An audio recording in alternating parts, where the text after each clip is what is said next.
Comment trouver sa première affaire immobilière? Vous êtes nombreux à me poser la question, à vous poser la question. Trouver sa première affaire immobilière, c'est pas forcément facile. Dans cette courte vidéo, je vous donne la méthode exacte qui m'a permis d'acheter concrètement mes derniers biens immobiliers. Vous n'avez plus qu'à la copier-coller et la réimplémenter dans votre stratégie d'investissement. Je sais qu'en regardant cette vidéo, vous me donnez ce que vous avez de plus cher, c'est-à-dire votre temps et votre attention, et c'est exactement pour ça que dans cette courte vidéo, je vais vous donner le maximum de valeur possible. On va directement rentrer dans le vif du sujet. Voici l'un de mes derniers investissements, donc un T2 de 34 mètres carrés que j'ai transformé, donc que j'ai rénové ensuite Bali. Dans cette courte vidéo, je vous donne la méthode exacte qui m'a permis de trouver cette bonne affaire. Dans un premier temps, il est hyper important de pouvoir définir vos objectifs. Un objectif de plus-value, un objectif de rentabilité. Une fois qu'on a fait ça, vous allez calculer concrètement votre enveloppe pour pouvoir acheter. Concrètement, combien vous pouvez acheter en fonction de vos revenus. Où est-ce que vous allez trouver votre bonne affaire, un secteur rentable. Comment trouver la bonne affaire. Enfin, on définira la rentabilité, on calculera le cash flow, c'est-à-dire la différence entre vos loyers et votre mensualité, et enfin la plus-value à la revente. Donc si vous respectez ces 7 étapes, vous allez voir que vous allez pouvoir, à la fin de cette vidéo, concrètement trouver votre bonne affaire. Et restez bien attentifs dans cette courte vidéo parce que dans moins d'une minute, je vais vous donner la méthode exacte qui va vous permettre à la fin de cette vidéo de pouvoir directement chercher votre première affaire immobilière. Quand vous commencez à chercher une affaire, vous avez deux objectifs. Un objectif de rentabilité, c'est-à-dire l'indicateur financier qui va te permettre de mesurer la part de vos loyers annuels par rapport à votre coût d'acquisition, mais également votre plus-value, c'est-à-dire que vous allez acheter votre bien en dessous du marché pour pouvoir le revendre plus cher. Concrètement, on va regarder comment vous pouvez acheter en dessous du prix du marché. Déjà, dans un premier temps, il faut calculer son prix de revente. Pour calculer votre prix de revente, dans 5 minutes, je vais vous expliquer justement comment vous pouvez le faire de votre côté. Une fois que vous l'avez de votre côté, vous allez pouvoir donc le soustraire à votre plus-value. Vous allez soustraire vos travaux de rénovation. Vous allez soustraire vos frais d'acte, ce qu'on appelle les frais de notaire, et ça va vous donner votre prix d'achat maximum. Une fois que vous avez fait ça pour la plus-value, on va regarder maintenant la rentabilité. Au niveau de la rentabilité, c'est hyper important que vous puissiez vous définir 8% de rentabilité de façon à être à l'autofinancement. 600 euros de mensualité, 700 euros de loyer. Avec votre taxe foncière, les différentes charges, l'arrivée à l'autofinancement de votre bien, c'est-à-dire que c'est la banque qui vous prête de l'argent et c'est le locataire qui vous rembourse votre prêt.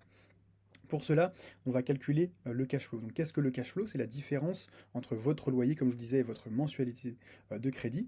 Une fois qu'on a fait ça, on va soustraire donc nos frais de travaux, nos frais divers, frais d'agence immobilière, frais de notaire. Et c'est comme ça qu'on va pouvoir calculer notre prix d'achat maximum. Donc, on a notre objectif de rentabilité, notre objectif de plus-value. On va maintenant calculer combien je peux acheter maintenant avec mes revenus. On va prendre mon exemple, moi qui étais salarié donc en CDI, gagnait 2000 euros par mois. À ça, donc on va ponctionner 35% d'endettement. C'est-à-dire que la banque vous autorise à prendre 35% de vos revenus et à les inculquer donc dans votre stratégie d'investissement. Concrètement, on va faire 2000 par 0,35, ça va vous donner 700 euros par mois. Donc concrètement, je peux allouer 700 euros par mois pour pouvoir rembourser un crédit sur un projet d'investissement immobilier. Donc concrètement, on va pouvoir faire 700 par 12 sur une année, multiplié par 25 si on part sur 25 ans. Et avec ça, je vais pouvoir emprunter donc 210 000 euros sur la théorie.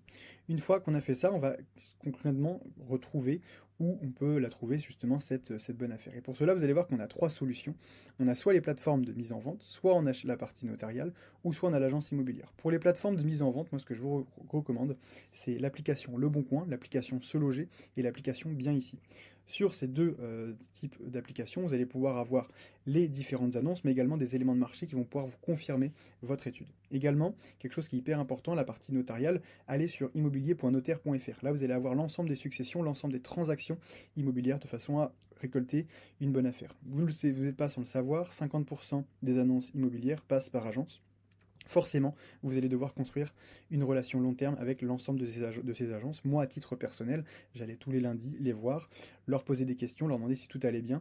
Et justement, à chaque fois, je leur rappelais que moi, j'étais en recherche. Ce qui fait que s'il y a on va dire une annonce en off-market où vous allez pouvoir l'acheter beaucoup moins cher, forcément, ils vont penser à vous et forcément, vous allez l'avoir en premier. Une fois que vous avez fait ça, on va maintenant se poser la question comment trouver une bonne affaire et là vous n'avez plus qu'à suivre la méthodologie, à copier-coller ce que je fais pour pouvoir la réimplémenter dans votre stratégie.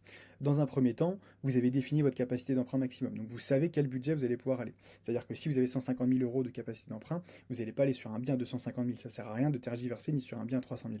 Vous allez pouvoir aller sur un bien à 180 200 000 que vous allez pouvoir négocier derrière.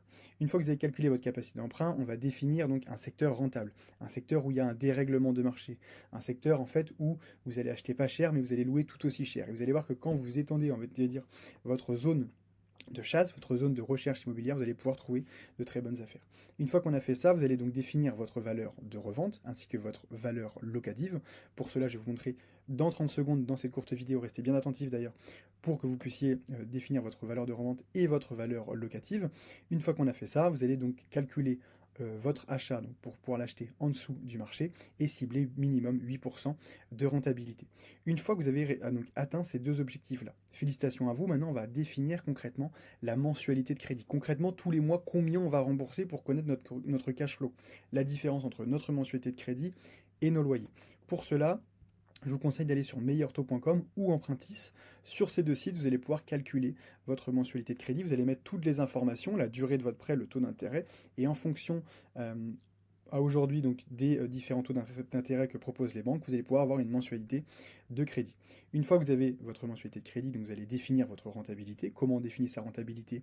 Vos loyers annuels divisés par votre coût d'achat plus vos différents frais multipliés par 100, vous allez avoir une rentabilité. Si vous êtes à plus de 8%, félicitations, on continue, on avance ensemble. Si vous n'êtes pas à 8%, vous continuez vos recherches sur un autre bien.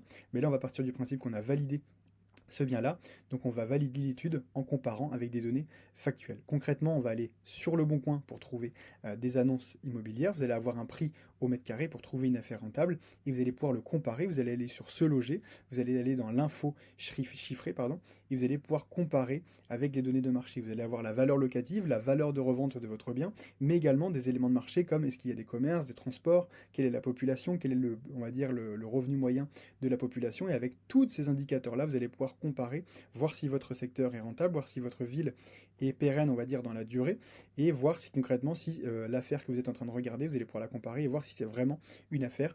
Allez sur Se Loger, c'est vraiment une pépite, vous allez avoir l'ensemble des informations chiffrées propres à votre investissement immobilier. Une fois qu'on a fait ça, donc on va récupérer la valeur locative, donc le prix de location au mètre carré. Imaginons que vous êtes là pour le coup, pour l'exemple, on a pris 20 euros du mètre carré et que vous êtes à 2500 euros du mètre carré en revente. Et bien concrètement, vous allez prendre un appartement de 40 mètres carrés qui se loue 20 euros du mètre carré. Pour cela, vous allez faire, donc je vais enlever 15 ici et rajouter 20. Vous allez faire 20 par 40, ça va vous donner 800 euros par mois. Donc concrètement, vous avez un appartement qui va se louer 800 euros par mois. Cet appartement-là, il se vend 2500 euros du mètre carré. Donc 2500 fois 40 mètres carrés, on arrive à 100 000 euros. Et en fonction de ça, on va maintenant valider si cette opération est rentable. Concrètement, on va avoir trois pôles différents. On va calculer le prix d'achat maximum pour voir si on achète en dessous du marché, la rentabilité pour voir si on est au-dessus des 8%, et enfin le cash flow pour voir si concrètement tous les mois on va gagner de l'argent par rapport à ce calcul-là. Donc le premier calcul à se faire, c'est le calcul du prix d'achat. Pour cela, on va prendre le prix au mètre carré de l'annonce à comparer avec le prix au mètre carré de la ville.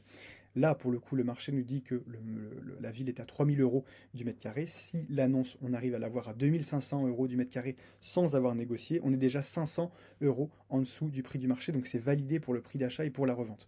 Maintenant, au niveau de la rentabilité, je vous rappelle qu'on fait loyer annuel divisé par prix d'achat plus frais d'acte multiplié par 100, soit 9600 divisé par 100 000 plus 8% de frais d'acte multiplié par 100, on arrive à 8,8% de rentabilité.